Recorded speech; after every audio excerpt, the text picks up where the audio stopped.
Hey there gamers, welcome back to the channel once again. If you guys are finding me for the very first time, do me a favor, smash that like and thumbs up button if you enjoy the video. So Death Stranding is now available on the Xbox PC Game Pass, and I can't tell you how important this actually is. So the Xbox Game Pass is a great service. I've been a subscriber to it for almost the beginning. I kind of skipped out the first year and then jumped on it.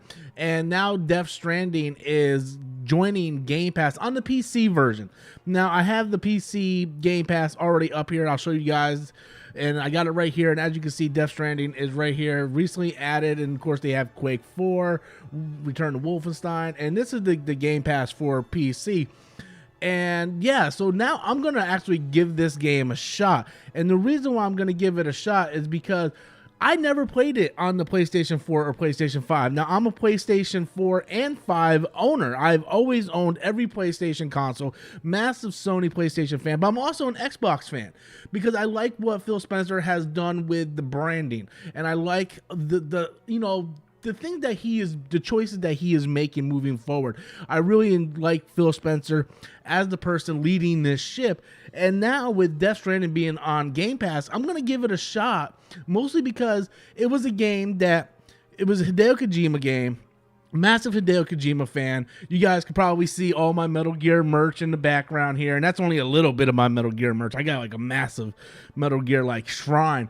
But Metal Gear Solid 5 kind of left me with a bad taste in my mouth, and I really didn't like the direction that Hideo Kojima was going. Everything from the way he treated David Hayter to where he was trying to take his games and make them more like movies rather than games. I felt like he was really alienating his fan base. So when Death Stranding came out and I saw Norman Reedus and Guillermo del Toro and all these other actors in this, I'm like, what is this? Like, what's going on? You know, and his games didn't feel like events anymore. Metal Gear used to feel like an event, and now they just feel like, oh, here's a CGI movie. And the reviews were very mixed for this game coming out. So I never ended up purchasing this game on the PlayStation 4 or PlayStation 5, despite being owners of both those consoles. But now when you say, hey, Death Stranding is going to be on Game Pass, and I am a Game Pass Ultimate owner, or a subscriber rather, I have it on the PC as well as the console, and now you're saying, okay, well, I can give this game a shot because I'm already a subscriber and now it's just recently added. So I'm going to do it. I'm going to go ahead and I'm going to install this, and I'm going to try it out and see what it is. I mean, I'm really curious to see. I heard some mixed reactions on it, and I just kind of want to see what the overall, I want to give it my opinion. I want to go in with my own thoughts and not have anybody else kind of ruin what I feel this is. 'Cause I do think Hideo Kojima is a very, very creative person. Metal Gear Solid is one of my favorite franchises. It's arguably like the number 2 or number 3 favorite video game franchise for me. And I really want to give Death Stranding a try. Now, this is a big step for Microsoft because this was a PlayStation exclusive. Like, PlayStation kind of like helped fund it from what I understand. Like, this was a project for them, and Microsoft went straight to the creators or the company and got it on PC Game Pass. Now, due to some legal issues, it ain't going to be on Xbox, but if you have a PC, you can play it on your PC. And nowadays, I'm not saying like everybody has a gaming PC, but there's a lot more gaming PC users now than there has ever been.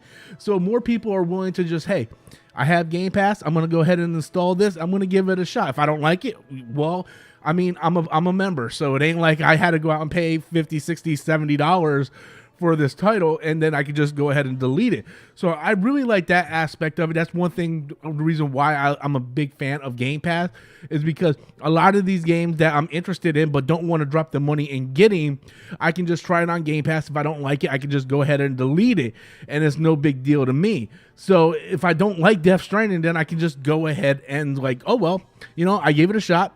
It's not for me.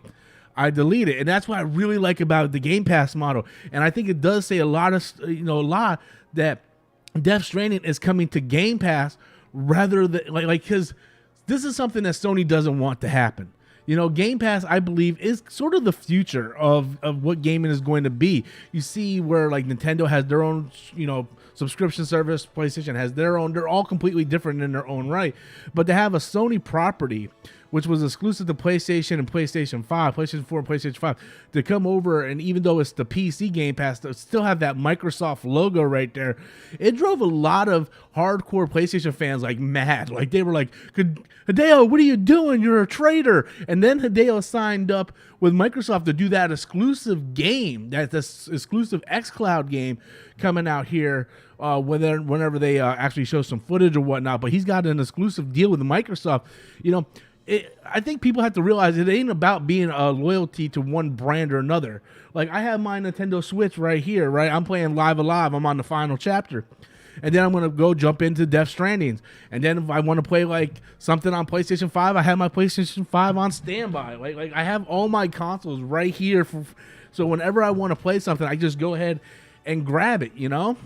And I think people need to get off this whole loyalty to a one brand, because at the end of the day, we're nothing but consumers. And these companies really do not care about us. They care about our wallets. So saying you're loyal to one particular brand, I never really understood even as a kid. Like I had a Super Nintendo and a Sega Genesis. I had a Nintendo, a Sega Genesis. I had a Nintendo 64 and a PlayStation. You know, I owned all these consoles, and I don't understand why so many people are loyal to a certain brand, because if you want to play a certain game, it shouldn't matter what console it's on. Just play it on that console. And I never really understood that. You want to play Sonic, you buy a Sega. You know, you want to play Crash Bandicoot or Metal Gear, you get a PlayStation. You want to play Halo, you get an Xbox, right? Whatever you want to play, you get that console to play it on. I don't understand the brand loyalty, because at the end of the day, we're just numbers, and they just want our wallet. So with that said, guys, Death Stranding coming over to the PC, I think that is a big deal for Microsoft, a big deal for Game Pass users, and I think Sony's probably a little butthurt over it, and I want to see how they respond to this. We know the Activision deal is coming through soon. Sony's the only one objecting to it, so it's probably going to go through, because when they're outnumbered, I mean, it's going to happen, and I can't wait to see what the Activision deal is going to bring to Game Pass. So anyway, guys, I wonder what you guys think. How do you feel about Death Stranding coming over to the PC Game Pass? Are you going to be picking it up and downloading it if you haven't already played it? Does this intrigue you to give it a shot if you haven't already tried on the PlayStation consoles? Leave those comments in the comment box below. Until next time, as always, I'm Robert Storms, and that's my opinion.